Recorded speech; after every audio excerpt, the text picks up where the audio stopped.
Accusations of misuse of public money and 2 calls for investigations. The University of Arizona's medical school in Phoenix is under scrutiny. Then, positive economic signs at the U.S.-Mexico border and a final check on Olympic athletes with Tucson connections. This is Metro Week.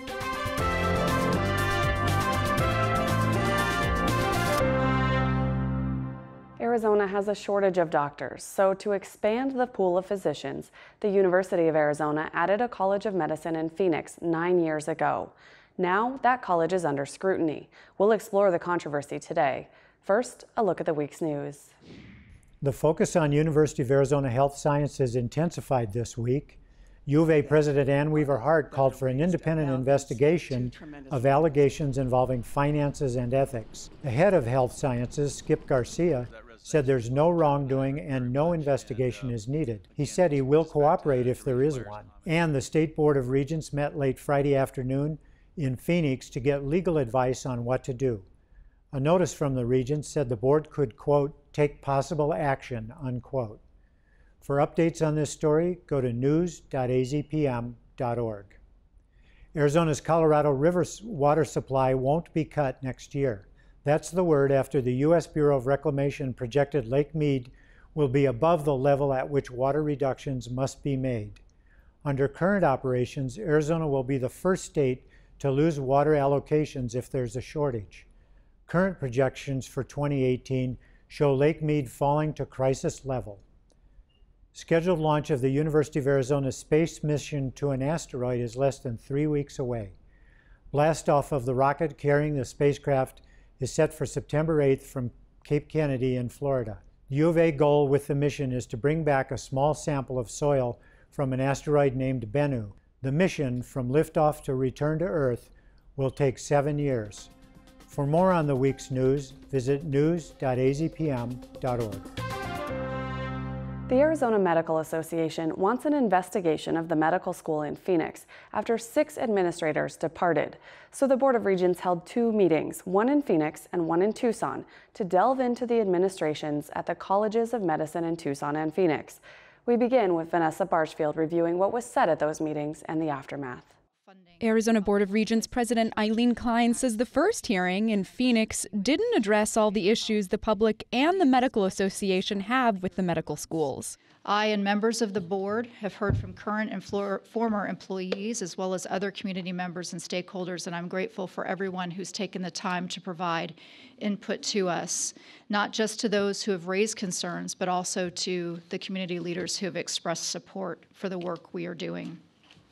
While last week began to answer some of the questions about the operations and the directions of the colleges, the information provided so far, unfortunately, remains insufficient to put all of the questions to rest. And more unfortunately, in the past several days, additional questions have come to light. These questions and claims are far more troubling. Information has been brought forward that raises questions for us about the ethics of our leaders, the use of public monies, the accuracy of information documented in public records, and the workplace culture and treatment of employees. The board and university leaders will need to go beyond these public hearings and take additional actions based on what we have recently learned to better understand and address these concerns and determine whether, in fact, any improprieties have occurred. Regent Rick Myers of Tucson says those questions and public concerns are likely matters of miscommunication. He says there's a lot of good happening at the medical schools under the leadership of Senior Vice President Skip Garcia. But instead, our 2 newspapers in the state in the last week run front-page articles on how much Skip pays for someone to drive them to Tucson or to Phoenix and back to Tucson.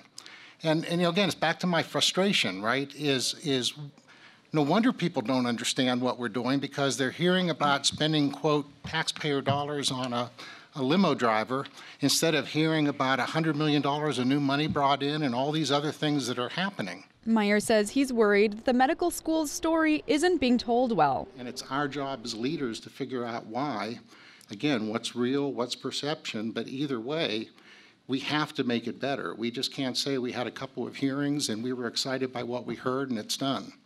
I mean, I do think real action is going to have to come out of this. At the meeting, several people spoke favorably of Garcia's leadership in the transition to the now year-old partnership between the university and Banner Health. we're actually seeing an opportunity right now. We have the right set of talent here, and we have a great clinical partner with Banner Health, and I think the sky is the limit. So the way I describe the partnership between the UFA and Banner is an arranged marriage between two different cultures. And Dr. Krishna, you exactly know what I'm talking about an arranged marriage. So again, I went through an arranged marriage myself. It took me about 3 years for us to agree to anything. But now we are happily married for the past 13 years. So I think patience is actually key, perseverance, and I think we have the right leaders across the room to make sure, and I live this every day. I'm also the Chief Clinical Affairs Officer for the medical group, and I hear this every day. So again, I ask for patience while we are going through this change, and I know that we're actually going to be at a much better place. In response to issues raised at the meetings, U of A President Ann Weaver Hart this week called for an independent investigation into the college. Here's part of her statement. The allegations made by ABOR President Eileen Klein go far beyond complaints about leadership style, morale, and organizational climate or disagreements over allocation of resources. Ms. Klein's allegations, including misuse of public funds and alteration of public documents, were previously unknown to me. Under the circumstances, I have respectfully requested that the Board of Regents contract an independent third-party law firm to complete a comprehensive and independent analysis of the allegations and submit a report directly to the board. Joining me to discuss this further, my colleague Vanessa Barchfield with Stephanie Innes of the Arizona Daily Star. Stephanie, I'd like to start all the way back at what I think is the beginning, when the Arizona Medical Association first cited issues with the college and asked for an investigation. What were the issues that it saw? The issue was that the dean of the College of Medicine Phoenix left this year, and he was followed by 5 other top leaders in the medical school. And in the midst of that, the school does not yet have full accreditation. So because it's a young medical school, it was founded in 2007, and it's got what's called provisional accreditation. But last year there was an issue. It had preliminary accreditation, and there was an issue where the Liaison Committee for Medical Education had sent the school a letter saying that they had issues with the merger between Banner Health and the University of Arizona and the academic affiliation that goes along with it. So it's a bit of a complicated issue, but basically the Arizona Medical Association, which is made up of medical students and physicians, took a vote of what they call no confidence in the leadership of the health sciences at the University of Arizona, which is in charge of both the College of Medicine Tucson and the College of Medicine Phoenix. And along with that, they said, you need to investigate why all these leaders left, and they also feel like it could hurt their future accreditation because they're not fully accredited yet.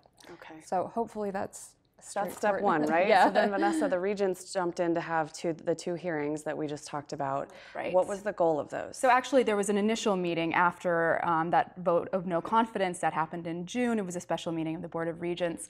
And then the issue was referred to the Health Affairs Committee, which held these two special hearings over the last few weeks. And the goal was really to address the issues brought forward by the Arizona Medical Association to review operations throughout health sciences and the two colleges of medicine, and really to take comments from the medical community and the public at large. And it was all really going pretty smoothly and I would say predictably until the start of the second meeting when Board of Regents President Eileen Klein opened with this statement with several allegations that she made against health sciences. But also in that time, Stephanie, the Star, the Republic ran a story about Dr. Garcia's travel expenses, Right. and then the Star also ran that same story. did, yeah. So what was that alleging, or what was it about? Summarize that story for us. So Ken Altucker of the Arizona Republic looked at 3 years of travel expenses by Dr. Skip Garcia, who's the Senior Vice President in charge of health sciences. So both colleges of medicine fall under him, and he reports directly to President Hart. So he's one of the university's top paid employees. He earns $870,000 a year. And Ken looked at his 3 years of travel expenses, and it included $44,000 for out-of-state travel, and about $34,000, I believe, was for in-state. Yeah, in-state travel was $34,000. But I think what caught a lot of people's attention was both the upgrades that he billed when he was on a plane and he would get upgraded to first class, and also in that 3 years, there were 56 trips between Tucson and Phoenix that were chauffeur-driven cars, like like a limo type of car. And the expense for that ranged, Ken found, or the Republic found, between $475 and upwards per trip. And sort of the question there is whether that's the right expense of money for travel. I mean, certainly nobody's asking why he's going to Phoenix. There's a med school there, but how he's getting there and how he's choosing to pay for that. Right, and I think that there are people who will say that he needed to do all that. I mean, during that time, he was acting as interim dean for the medical school here, and also trying to negotiate the academic affiliation between the U of A and Banner. So that required going back and forth a lot. And his argument is, that he needs that time to work, and also that he's 6'3", and it's not easy for him to fit into a lot of cars, and a lot of plane seats either, which is why he requires upgrades. I asked him about that in our interview this week, and he said, he doesn't think that those expenses essentially were unjustified, and that was what he was instructed to do by President Hart. But he understands that the optics of those expenses aren't great, and so he is planning on sort of making a change to his travel regime. How much of this is about the optics or the perception? I mean, Regent Myers in the comments we just heard are also about what is actually happening versus what looks like it might not be good. I mean, we don't have these investigations complete yet, so how much can we tell at this point? I think that there's definitely two ways to look at it, or probably more than two ways to look at it. I mean, Dr. Garcia has brought in, he just helped garner a huge grant, Precision Medicine Grant, which is a National Institutes of Health grant of $43 million over 5 years. There was a record number of applications to both medical schools this year. So there are people who will say, yeah, he's doing what he's supposed to do, and we need to pay him accordingly to do that. But then there's also the public perception that this is taxpayer money. So. And I don't know the answer. Yeah, we'll have to see, I think. So that brings us to then this week, U of A President Ann Weaver Hart called for that investigation. Now, do we have any more specifics of what exactly they're looking for? Well, we really don't have any more details about these allegations that Eileen Klein made at the meeting last Friday. In our interview this week, with my interview with Skip Garcia, he said he also doesn't have any more details, and Dr. Hart doesn't either, which is really what prompted her to call for this independent investigation. Again, those allegations were essentially over the use of public money, the alteration, she said, of public documents, workplace culture, and treatment of employees. And Dr. Garcia essentially said that he wants details about those allegations soon so he can get on with business, really. What would you say his attitude was when each of you interviewed him this week in response to all of this? I mean, is he, just how is he approaching everything that's going on, Stephanie?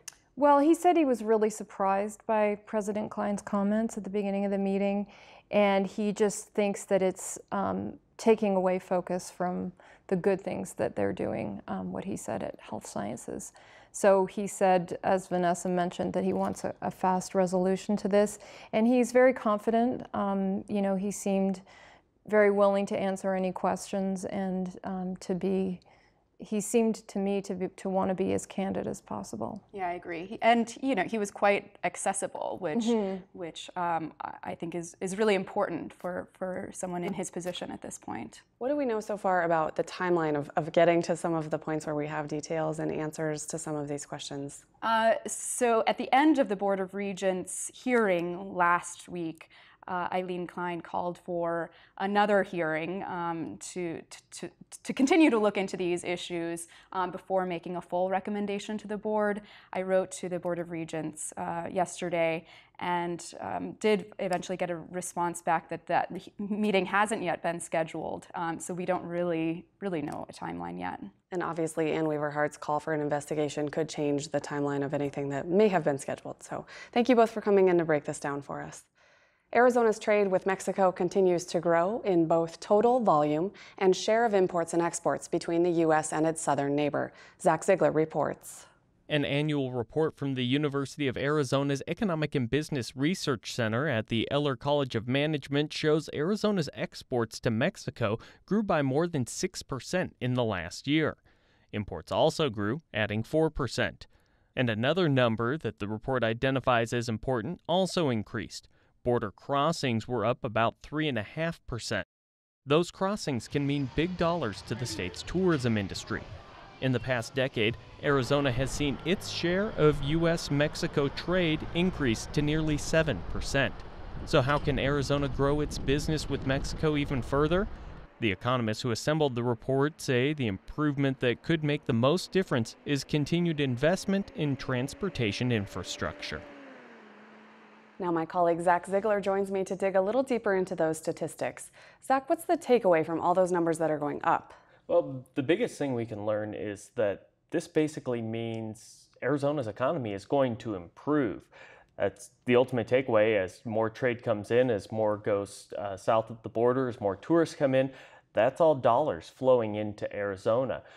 Another takeaway ultimately is that in places where some of the numbers are going down, it might not necessarily be due to what is actually going on. It's not the number of trucks that are going back and forth. It's more so the value of the goods. The U.S. dollar is strong, and maybe certain commodity prices, say tomatoes, are starting to drop off, and so that can have a bit of an effect as well. And all those numbers that were going up in the setup that you did for us, what's contributing to those increases?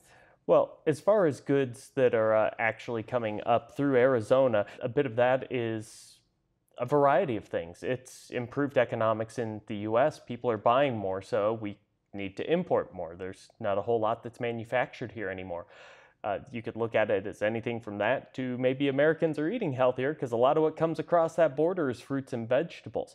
As far as things going south, or actually even visitors coming north, a big factor is large improvements in the middle class in Mexico. And that's actually kind of a neat reciprocal relationship, is as the middle class grows in Mexico from U.S.-Mexico trade, we get a nice little bump in being able to ship goods south and also having tourists come up here. Oh, so they can spend their money here at that point. Yes. Okay. Now, is there anything hindering that growth, sort of warning signs on the horizon? Well, the things that have been kind of the perpetual issues, you can look at, some of the staffing issues at the ports. Now we actually see both Mexican government and U.S. government employees working at the same ports, so that it not only makes it so that there aren't two stops along the way, but for once there's actually pretty decent staffing numbers at Mariposa. That's been the issue at that port of entry. They've had plenty of bays to inspect trucks and to get people through. The issue is staffing that can actually then get the truck unloaded, look at what's in there, get it loaded back up, and get it on its way. That's been probably the biggest issue. There's always risks as far as what could possibly go on with any changes to NAFTA, or as far as goodwill going across the border. There are changes to our political relationships that will impact trade going across the borders. Now, earlier you mentioned infrastructure. Expand a little bit more on that. What needs to be done for that to keep contributing or to start contributing more to the growth? Well, I mentioned there are plenty of trucks going across the border.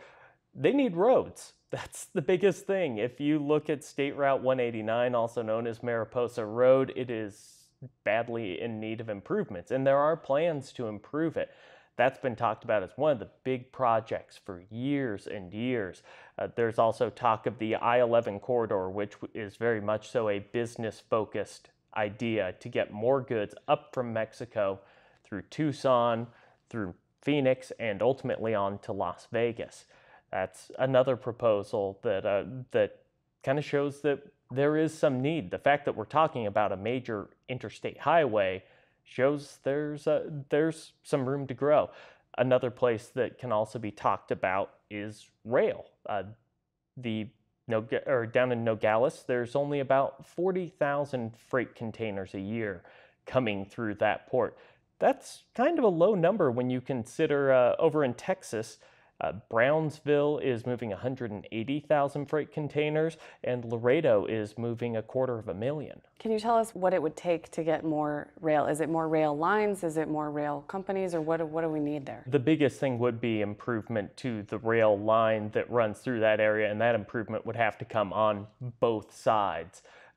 It would be improvements to the rail line going up in Mexico, and that is something that has been mentioned by some groups in the past, is especially as there is talk of adding a deep sea port, making sure that there would be a rail connection from western Mexico at any deep sea port all the way up to Nogales. Then you basically have infrastructure built in, and when you have that investment, it's not like a train can turn off and go on a different highway. It's a little attached to the tracks. Right. Longer travel, less routes. Yeah, less options. So that would be the ultimate improvement that would be needed on both sides, is just new tracks, updating of what is there, and preparing for possibly more to go through there. It would be a large project, whereas opposed to these roads, maybe not quite as big, especially when you're talking about something like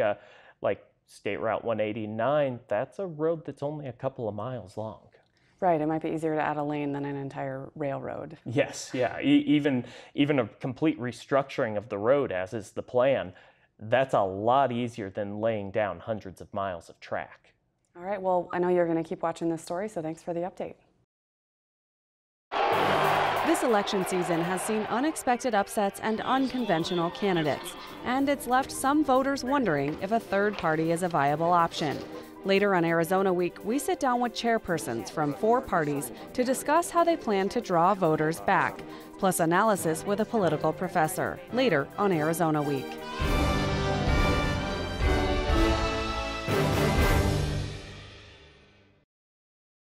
The Summer Olympic Games will end in Brazil this weekend.